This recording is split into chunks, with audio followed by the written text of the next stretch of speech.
আমি প্রথমবারের মতো হার্ট শেপের কেকে 2 টিয়ার করেছিলাম। এর আগে কখনোই হার্ট শেপের কেকে 2 টিয়ার আমার করা হয়নি।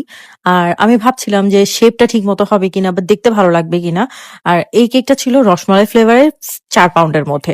আর রসমালাই ফ্লেভার যেহেতু আমরা যে শুধুমাত্র ফ্লেভার ইউজ করি তা না, ফ্লেভারের পাশাপাশি রসমালাইটা প্রত্যেকটা লেয়ারের মধ্যে ইউজ করা হয়। তো যারা হচ্ছে আমাদের চকলেট ফ্লেভারের পাশাপাশি অন্যান্য ফ্লেভার টেস্ট করতে চাচ্ছেন, আমি বলব একবার হলে এই রসমালাই ফ্লেভারের কেকটা টেস্ট করে দেখতে পারেন। কারণ এটা আমার কাছে অন্যান্য ফ্লেভারের কেক থেকে অনেক বেশি ভালো লাগে। তো ১ম লেয়ারের মধ্যে আমি রসমালাইটা এড করতে ভুলে গিয়েছিলাম। দেন কি করলাম, আমি উপরের লেয়ারটা আবার সরিয়ে আবার হচ্ছে ১ম লেয়ারের মধ্যে আমি রসমালাইটা এড করে দিয়েছিলাম। আমরা বেশি করে রসমালাইটা এড করে দিয়েছি যাতে করে খাওয়ার সময় প্রত্যেকটা বাইটেই হচ্ছে রসমালাইটা পড়ে। আর আমি হচ্ছে এখানের মধ্যে যে ক্রিমটা ইউজ করছি সেখানের মধ্যেও আমরা রসমালাই যে ফ্লেভারটা আছে সেটা এড করেছি। কেকের মধ্যেও কিন্তু অলরেডি রসমালাইয়ের ফ্লেভারটা এড করা আছে। আর প্রত্যেকটা লেয়ারের মধ্যে হচ্ছে আমি এভাবে রসমালাইয়ের যে ঝোলটা থাকে সেটা ইউজ করেছিলাম।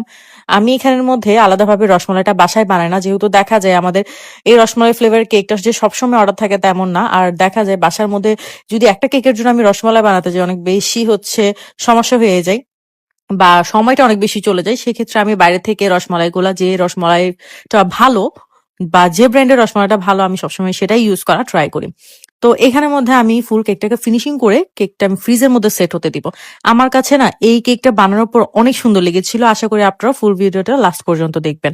আর আমাদের কিন্তু জানুয়ারির 18 তারিখ থেকে অফলাইন এবং online professional cake class start হচ্ছে, যেখানে আপনারা টোটাল 9 থেকে 10টা ফ্লেভারের কেক শিখতে পারবেন।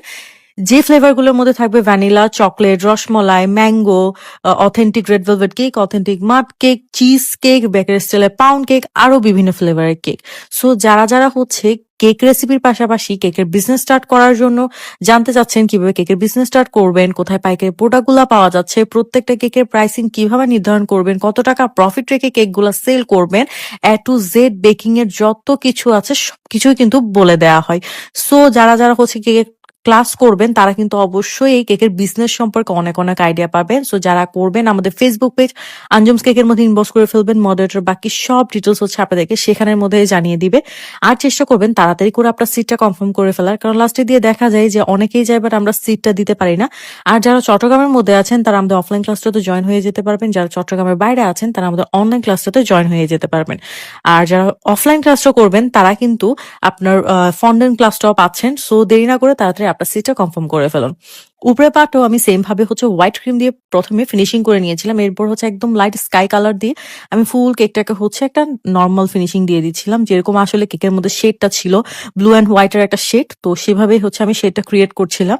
দুইটা কেকে আমি ভালো মতো ফ্রিজিং করে নিয়েছিলাম। আর দুইটা কেক না একটু হাইটের মধ্যে হবে।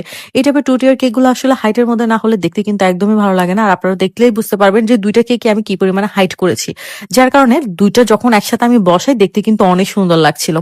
এরপর আমি হোয়াইট ক্রিম নিয়ে স্টার নোজেল দিয়ে হচ্ছে উপরে নিচে কিছু বর্ডার করে নিই। আর বাকি যে ডিজাইন গুলো ছিল ওগুলো একটা একটা করে হচ্ছে আমি ড্র করে নিই।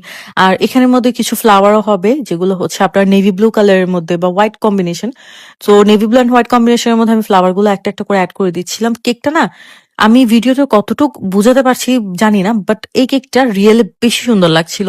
এই টাইপের কেকগুলো না সামনাসামনি দেখতে অনেক বেশি সুন্দর লাগে, বাট ভিডিওতে কতটুকু ফুটছে সেটা আমি ঠিক বলতে পারবো না। বাট সামনাসামনি এই কেকটা দেখতে অনেক সুন্দর লাগছিল। আর হাইটটা একদম পারফেক্ট হওয়ার কারণে কেকের যে হাইটটা সেটা কিন্তু দেখতে অনেক ভালো লাগছে। কেকের লুকটা অনেক ভালো এসেছিল।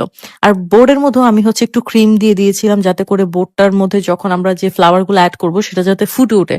তো এই তো আমার কেকটা ডেকোরেশন করা শেষ। লাস্টে আমি কিছু পার্ল অ্যাড করে দিচ্ছিলাম।